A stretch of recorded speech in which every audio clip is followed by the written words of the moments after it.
without a doubt of this week has been the decision of Pope Francis to modify the Code of Canon Law to make the personal prelatures equivalent to clerical associations of pontifical law, with the possibility of incarnating the priests who are part of them. I am praying, I am begging God for this work of the Church in a special way, so that a way may be found for her laity to remain united to the new structure. Also, this week, the new Archbishop of the Argentinian city of La Plata, Monsignor Mestre, has been in the news. Monsignor Mestre has said, referring to his former diocese, "I have today in the pastoral structures appointed married homosexual people, even with a so-called equal marriage, and they are present. They sing in Mass, read, take communion, do not take communion if they want. It is a personal matter for them, and they are in the pastoral structures appointed by the bishop. That is, appointed by himself." Also on another topic, which is that of people who live in union without marrying in the Church, many of them previously divorced, Monsignor Mestre affirms the following: "The perspective of Francis," he refers to Pope Francis and therefore directly involves him expressly in what he says below. The perspective of Francis that is totally installed in our Church. I do not know if he refers to the Church where he was bishop, or the entire Argentinian Church, or to the universal Church, where a divorced person in union can approach to confession and communion if he wants, with total and absolute freedom. This was not possible up to 7 years ago, and now it is possible in a totally free way. Both quotes do not seem to be loose phrases taken out of context, and logically they have created, not only in Argentina, where they have been known, they have created concerns, and have also have raised many critics against Pope Francis himself, because the bishop says that it is the Pope, the one who orders to do this, and the one who gives permission to do this. I would like to think that with regard to the issue of homosexuals, Monsignor Mestre has forgotten to say, I prefer to think this, he has forgotten to say that those homosexuals who are married in equal marriage, that is, civilly, and that he has admitted in the pastoral years of the diocese that they are going to receive communion if they want. I prefer to think that those homosexuals, although the bishop has not said so, are living chastely. And I also prefer to think that those couples who are divorced and remarried without having obtained nullity, or couples who live together without having married, in short, that those people are also living chastely, or according to what the apostolic exhortation Amoris Laetitia says, that those people, after careful discernment, accompanied by a priest, have come to the conclusion that those people do not have sufficient freedom not to have sexual relationships within that union. They do not have sufficient freedom, and not having sufficient freedom, in very particular extreme cases, they would have total freedom, as the bishop says, to go to confession and to receive communion.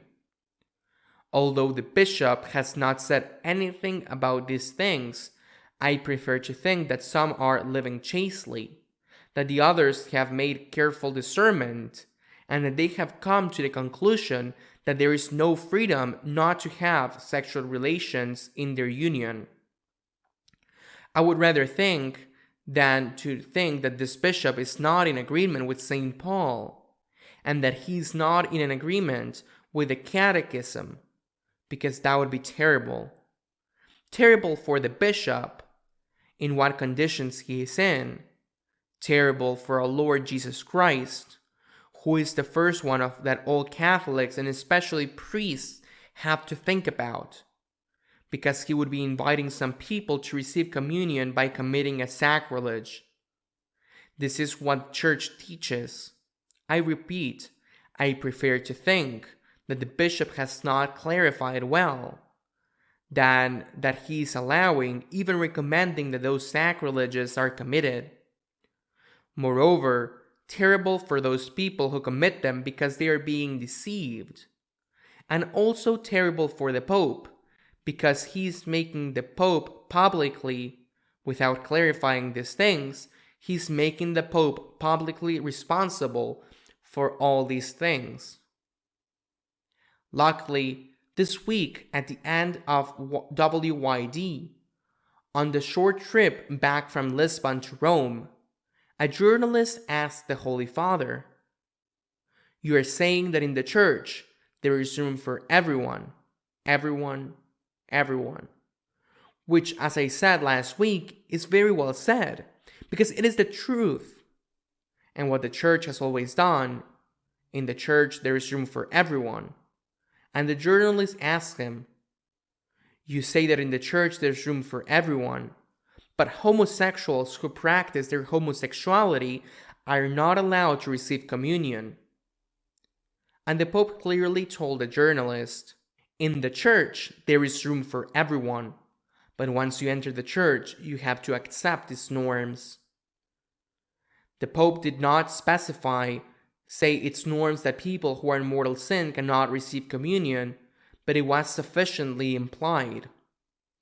The Pope has many enemies.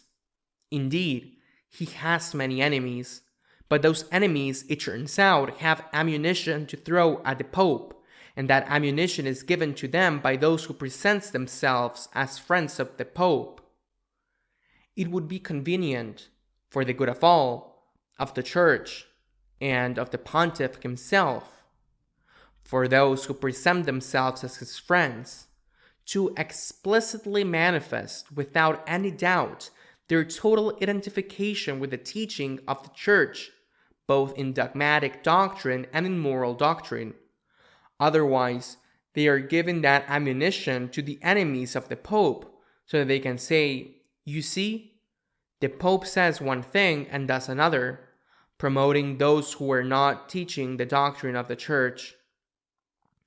It is going to turn out, and I have already said it many times, that the worst enemies of the Pope are not those who criticize him, but the worst enemies of the Pope are those who give arguments to those who criticize him.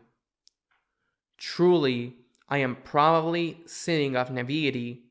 For some, I will be sinning of naivety, but I prefer to think that Monsignor Mestre has simply said that he has not made it clear enough, and that he is in absolute agreement with the doctrine of the Church, and that for those homosexuals that he allows to receive communion freely, or those divorced and remarried people that he allows to receive communion freely, he does it because they are living chastity, or are in a situation of total lack of freedom that allows them, because they do not have freedom, prevents them from sinning, and therefore allows them to confess and receive communion. If we do not take care of our expression, then perhaps we do not only do harm to the Church, but we do great harm to the Pope. Until next week, God willing.